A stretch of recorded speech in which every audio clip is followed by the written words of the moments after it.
Good morning, students of class 8. Okay, so as there was online class, but due to the passing away our former president, Mr. Pranab Mukherjee, the offline classes will be given to you, offline videos will be given to you, and it is the everyone should give a salute to this person because the first ever Bengali president from West Bengal.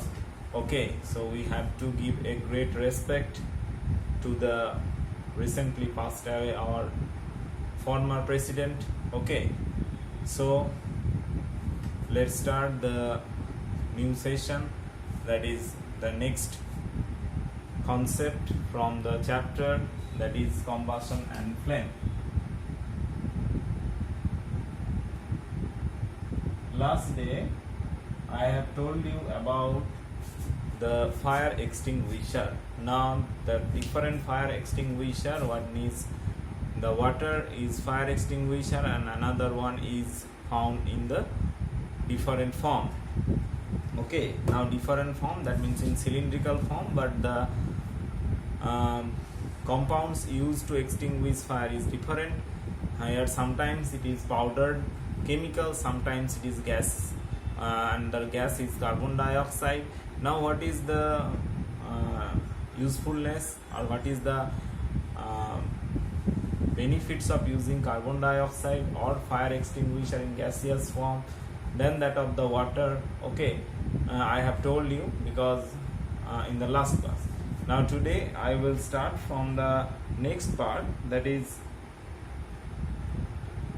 with the next topic, that is the types of combustion.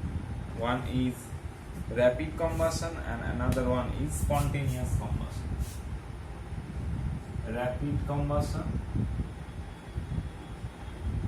and another one is spontaneous combustion. Now rapid combustion, that means it produces, there was some external agent. What are the external agent? That is, just for example, the matchstick. It is a small example. Matchsticks, when it touches with the matchbox or some frictional force, it produces heat, and then the light and heat is coming out from the chemicals, that is the burning of the chemicals. So this one, that is the burning of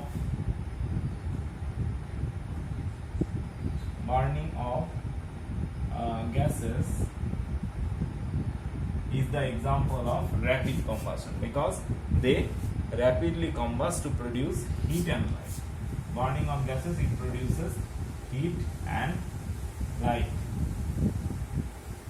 What is spontaneous combustion? Spontaneous combustion example is the forest fire. Here is the reason is not exact. Reason is not exact. Here reason is exact, because we have to make contact with the fire with the combustible substances. But in the next case, there, for example, forest fire. What is the reason of forest fire? It is due to the frictional force.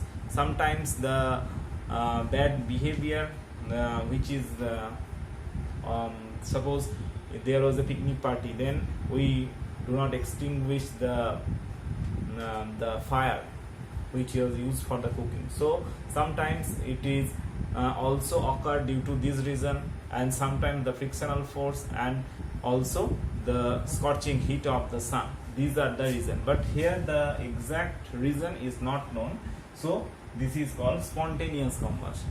Okay, so forest fire, that means when the exact external agent is not known, it is done by naturally, then it is called as the spontaneous combustion. And when there is an exact reason for the combustion, then it is called the rapid combustion. Okay, next one is that what is calorific value?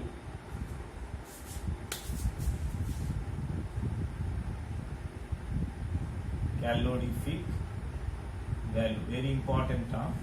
So the calorific value, the heat amount generated from the different combustible substances are not equal. The heat amount generated from the different combustible substances are not equal, and in from which substances we get the maximum heat energy, it is called the highly efficient fuel.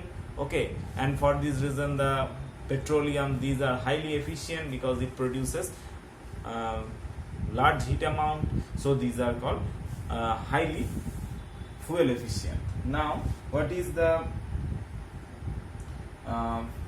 necessary calorific value is that the amount of heat energy produced on complete combustion of 1 kg of a fuel is called its calorific value. The calorific value of a fuel is expressed in kilojoule per kg. Okay, so the amount of heat energy,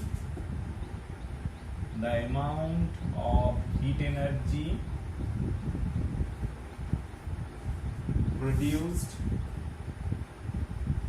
from 1 kg of fuel is called its calorific value. Calorific value unit is kilojoule per kg. Kilojoule per kg. So this is the unit. You have to remember it. What is the calorific value and what is the unit of it. So what is the condition for ideal fuel? That means we have to choose the fuel for different purposes. Okay, now it is depends on the fuel efficiency of the fuel or calorific value. What is the condition? The ideal fuel is cheap, easily available and readily combustible. So one is that it should be cheap, easily available and easily combustible. Next one, it have higher calorific value and it does not produce harmful gases which pollute the environment. Okay, so it should be easily available, its calorific value will be high, and it should not produce the harmful gases. These are the essential conditions for the ideal fuel. Next one is that calorific value is directly proportional to its efficiency. If the value is high, its efficiency will also be high. It is proportional to each another because we demands the heat energy. Now when heat energy is greater, its calorific value will be also greater. Okay, so this is a very small class.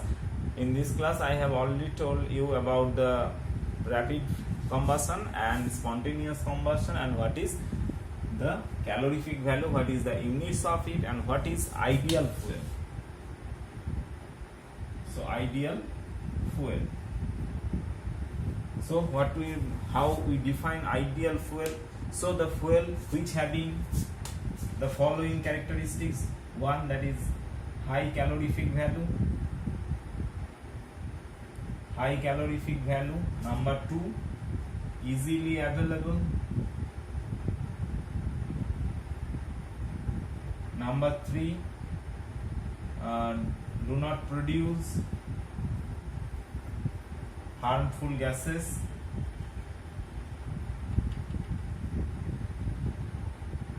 These are the three conditions. Okay, so these are the three conditions. With respect to these, we can tell that this is ideal fuel.